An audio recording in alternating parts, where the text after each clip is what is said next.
With it being Thursday bin day, today we will be binning off many Bradford City players in today's video. These are 9 players who must leave Bradford City this summer transfer window, in my opinion. Let me know your thoughts in the comments down below. Like the video if you do go on to do so, and subscribe if you're new on the road to 450 subscribers.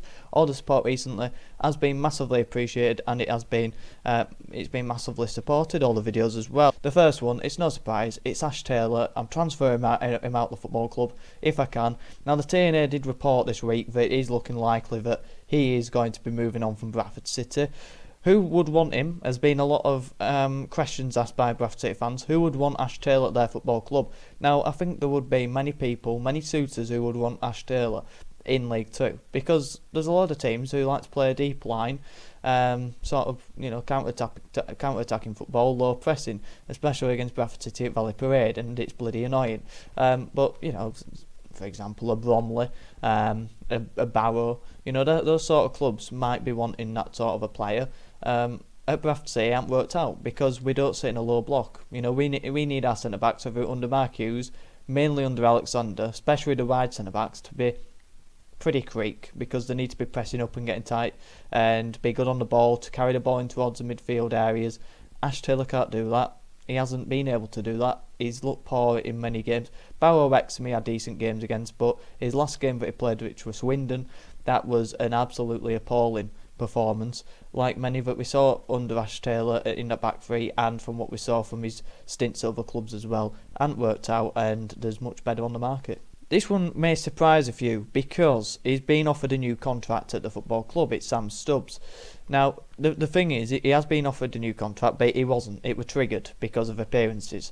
So the football club really want him. Did Alexander really want to keep him? It don't mean that he can't be transferred out. And I think there'd be many clubs in League 2 who would want Sam Stubbs, because there's a reason why we wanted him from Exeter in League 1, and the reason why last season, in that 5-month period that he had in the football club, where we were talking about him being a League 1 standard player, because he reads the game really well. He's pretty solid on the ball, pretty good ball playing centre back. But the problems is in our system, I think there's really good left-sided centre-backs out there. He ain't left-footed. On the right side, I think we need a pacey player to cover for Halliday, because he's fantastic, Halliday, but with his style of play, he can get exposed for pace down that side. That's why Tompkinson or Ugoke have been brilliant on that side for us when they played there. And in the central, I don't think he's a central centre-back, especially in Alexander's system. You've got to be aerially dominant, and you've got to be able to, you look at Matty Platt, he knows when to press and when to sit off. Sam Stubbs is pressing, he likes to get tight, and that only suits in our system the wide centre backs, and I feel like he don't suit playing in a wide centre back position in our team. He's more than good enough to be a backup as well, but does he want to be a backup? So I think it makes sense for everyone if he moved on. Moving on then, staying in the centre-back department, we've got Timmy Oshilaja. Now this one's a fairly easy one to predict that he will be here next season. I don't want him here next season. I think pre-season I'm advocating that he should be starting for us, because he was the only pacey player who can, who's composed with the ball in our back line when we started last season. He since went out on loan to Woking, having Mark Hughes not fancied him. He lacked strength in games that he did get starts in last season, didn't take his opportunity because he wasn't great, and has been a massive failure because of what we expected when he came from Hartlepool in that back three.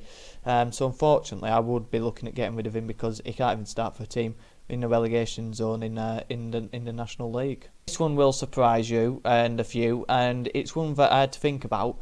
But Lewis Richards, I would loan him out. I won't transfer Lewis Richards out of the football club, because I think he's a player who's just alright for us, and he's average, and as a backup, and I don't mind that. But the problem I have, why I think he might go, and why I think I'd probably lean on the side of getting rid of him as well, is you've got Gilliard, who we're going to get onto later, who can play as a backup left wing back.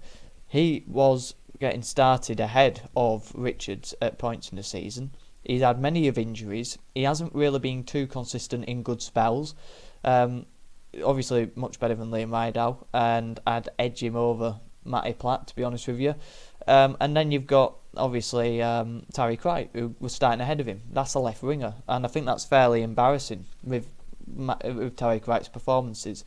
So I feel like there's a player in there, he needs game time, and as a backup, I don't feel like he's going to develop for us next season, and he struggled to develop for us this season. Next up, it is a surprise, and it's a bit of a sad one, I think, because Kevin McDonald, I love him in a way, as a coming in that spell. Around 6 games he got? Say 4 or 5 games he got Kevin McDonald as a manager.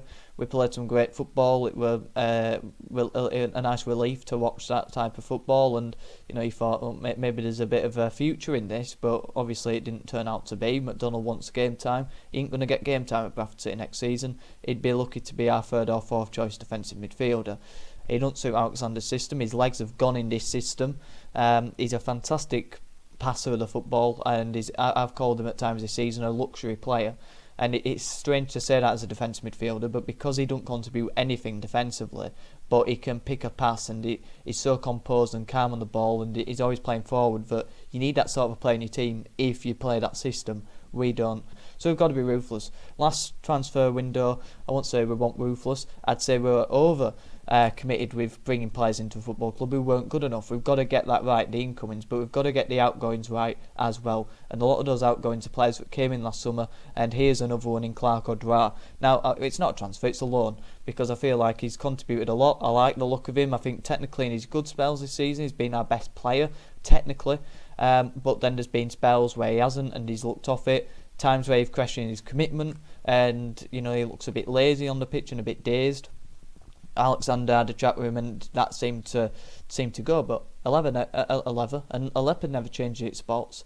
You never change your ways, and at the end of the day, you have a habit of doing something. You're going to end up falling back into it, and that's just the style of player of Odra. Now I think creatively, one-on-one, it's simplifying his game, which he's done as well, which massively improved him. He's a brilliant player to watch, but I think he needs game times next season.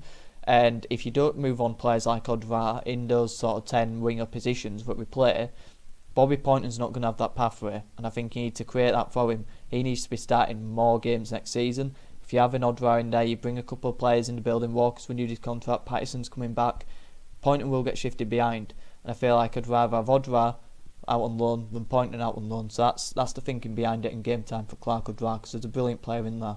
Wilson, I'll get this out of the way. I think he needs to go out on loan. He needs game times. Alexander hasn't rated him. Us as fans have seen a player in there, but he hasn't played enough, and he needs that game time, because if he can go out on loan and he does well, maybe next season he can show that player that he's showed a promise to be. But he needs that development, and he ain't going to get that here next season. Tyler Smith, also loaning him out. And he's shown at times there can be a player in there, but he's missed far too many brilliant chances for us this season, and has cost us big points in big games. We need better competition in there for Young, Kavanagh, Cook, and I feel like he ain't a target man, so he's third choice striker in that second position. Young, Kavanagh. Do we then need, Smith or someone else in that position? I don't think we do, unless they're real quality. Tyler Smith he ain't going to be playing as much next season. We need better competition in there, and we need to be shifting these players on who aren't good enough, and hopefully he can get a bit of confidence out on loan as well. And then finally, on players that need to be moved on from me, and a must removes this summer, is Vincent Oliver. Now, he's had a funny time of it at City when he came in, plenty of promise. His aerial stats in League One were unbelievable. His goal record at Gillingham wasn't great, but when you look at his underlying stats, he was influential for Steve Evans' Gillingham, and we thought we've got a player in here, a really good target man, and I think there were rumours that top end League One were trying to compete to sign Vincent Oliver, and that's where he went last season on loan at Stevenage, and flattered to deceive. Fans slated him, and I watched a couple of his games, and he was really poor. And I've seen games of him at City where he's come off the bench and he hasn't took his chance. He can't win at a header, and his frame, his size, his record, that's worrying. He's had a load of injuries at City as well, and it just hasn't worked out. And he needs game times, and we've got to try and move him on. It could be an hard one but it's definitely something we've got to do, because it just hasn't worked out. And then finally, these are 3 players who might need to move on, or might want to move on this summer, because at the end of the day, even though they're contracted, these players, one of them in particular, but these players might think, I'm better than Bradford City, and one of these players is obviously Jake Young. Now, will Jake Young move on from Bradford City? There's a possibility, because what he did at Swindon in January, there were loads of people who wanted to sign him. His injuries massively affected him. But, Mark Hughes never fancied him. But I think under Alexander, he obviously sees the talent in there. He wanted to start him. I don't think his injury was him, not wanting to play. But next season, really influential for us next season. I think he could be a brilliant player. We can get the best out of him.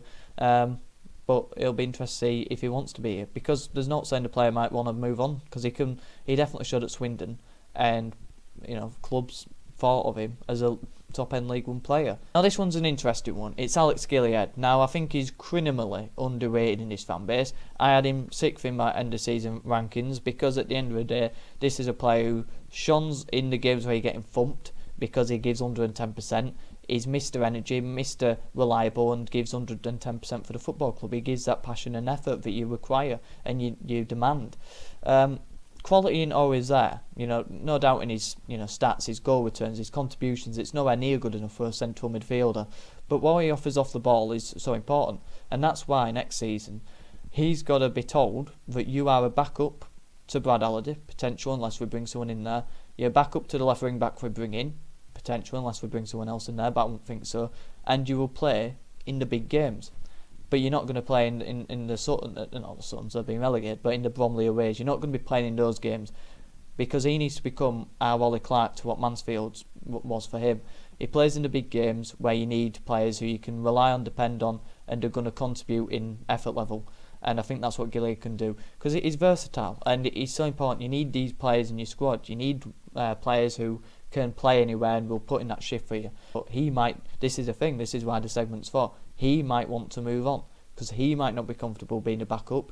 He's on big wages at the football club, but you want to be playing games, and if he's only starting, say, 10 games next season, he won't be happy with that.